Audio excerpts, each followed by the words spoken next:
कि प्यार के जेल से अब रिहाई न बा, प्यार के जेल से अब रिहाई न बा, दर्द ऐसा न दिहलू दवाई न बा, अरे कि छोटा को देवरऊ हो दौड़वा माथे धाला। अभिषेक लाल यादव जी आज हमारे साथ मौजूद हैं, तो आइए इनसे जानते हैं, कुछ सवाल करते हैं, पूछते हैं। अभिषेक जी स्वागत है राउर भोजपुरी ताज़ा खबर में। सबका के प्रणाम बा, जितना भी लोग भोजपुरी ताज़ा खबर के देखे वाला लोग बा सबके तहे दिल से प्रणाम बा। हम अभिषेक लाल यादव, आप सबकी छोट भाई। और अच्छा अभिषेक जी, यहाँ खुशी मैरिज हॉल में राउर कौन वीडियो शूट भइल आज? अभी हमने की छठ के गाना शूटिंग करता नहीं सब, अभी कुछ गाना भइल बा, अभी बाकी बा, अभी करते रहनी सब। जी जी, अभी चलिए, अभी 2-3 घंटा और चलिए अभी। अच्छा अभिषेक जी, हम चाहब कि दर्शक के अपन हिट जोन गाना बावे, कुछ हिट गाना बहुत रोड मार्केट में बाजल बा, उम्मीद करतानी कि आगे भी बाजी। दर्शक लोग प्यार सपोर्ट जे तरह हर एक बार हर एक वीडियो में गाना में रउआ के देवेला, ये छठ के भी और लोकगीत के भी दी, तो हम चाहब कि दर्शक के भी रउआ अपन हिट जोन गाना बा कुछ 2 लाइन सुना दी, बता दी कौन कौन रोड मार्केट में गाना हिट भइल। देखिए, हम हिट तो ऐसे बचपने से आदमी काम करेला, तो गाना वैसा ही कहीं कहीं हर जगह हर कोनो ना कोनो गाना कहीं ना कहीं बाजते रहेला। बिल्कुल, तो ये चीज़ अच्छा लगेला। पब्लिक के प्यार कभी कम ना होला। बिल्कुल ना। आदमी चाहेला जे जीवन ऐसा ही बरकरार रहे, बनल रहे जी, एक खातिर आदमी मेहनत भी करेला, काम भी करेला। हिट बहुत सारा गाना, पाइप डाल दे फ्रूटी में मिलल बकलोल मरदा, बहुत सारा गाना बा जी। कौना के हम हिट कही, हमनी के तो सब आदमी सब वही के राउर गाना हिट बा, अच्छा लागला। और आवाज़ जौन बा बहुत मीठा सुमधुर बा, हम भी राउर गाना के सुनेली, अच्छा हमरा लागला। दर्शक के भी राउर गाना अच्छा पसंद पड़ला, तबे यहाँ तक रउरा के ले गइल बारे, ले आइल बारे। हम चाहब दर्शक के कि जे तरह हर एक गाना के रउआ प्यार सपोर्ट दिहिला, ऐसा भैया के जौन छठ गीत आवता ओकरो प्यार सपोर्ट दिही। थोड़ा हम चाहब कि छठ गाना गुनगुना दही।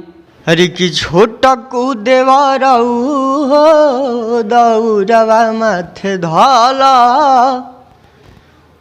छोटा को देवरऊ हो दौड़वा माथे धाला, दौड़ा माथे धाला, दौड़वा माथे धाला, छठी घाटे चला हो दौड़वा माथे धाला,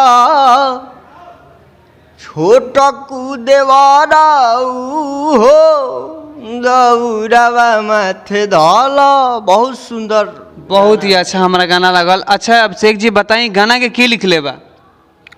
गाना के लिखले बानी 2 आदमी लिखले बा। अच्छा अच्छा, ये कौन चैनल से गाना रिलीज होता राउर? गाना ERCM कंपनी के। कृष्णा बेदर्दी भी रउरा के गाना लिख के दिले बनी, वहाँ के कोनो हिट गाना बताई, सुना दी, रवा गुनगुना दी। अगर 2500 हमारा गाना बा तो 2200 गाना कृष्णा बेदर्दी के लिखल है। अच्छा, तो उमें हम हिट फ्लॉप सब गाना राउर हिट भइल बा, लेकिन दर्शक के अपना मुंह से जौन रउआ गाना पसंद लागेला उ गुनगुना दी, ताकि दर्शक भी सुन के गदगद हो जाए।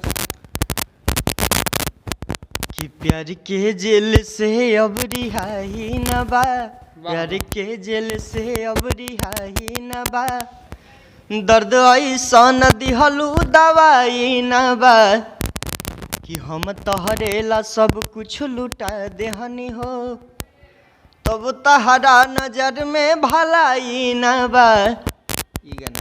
अच्छा अभिषेक जी, आप इस गीत संगीत के दुनिया में कितने दिनों से हैं? 2008 से। अच्छा, 8 से।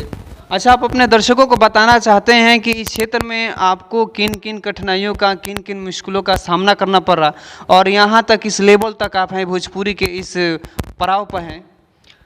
चलिए, अब जौन भी बा उ सब चीज़ तो बढ़ले बा। जी। अब उतने भर बस आदमी काम करेला, मेहनत करेला कि पब्लिक के प्यार आशीर्वाद जौन मिलता आइल बा हमेशा से बनल रहे, बरकरार रहे, यही खातिर आदमी मेहनत करेला, काम करे। अच्छा लगा। चलिए, अच्छा बाबे, रउआ से मिल के अच्छा लागल। हम चाहब कि भोजपुरी ताज़ा खबर टीम के तरफ से आगामी राउर गीत के, फिल्म के जोना भी हो, वो बहुत बहुत बधाई हो और शुभकामना बा कि ऐसे ही रउरा भोजपुरी में आगे बढ़त रहें और नाम कमाते रहें।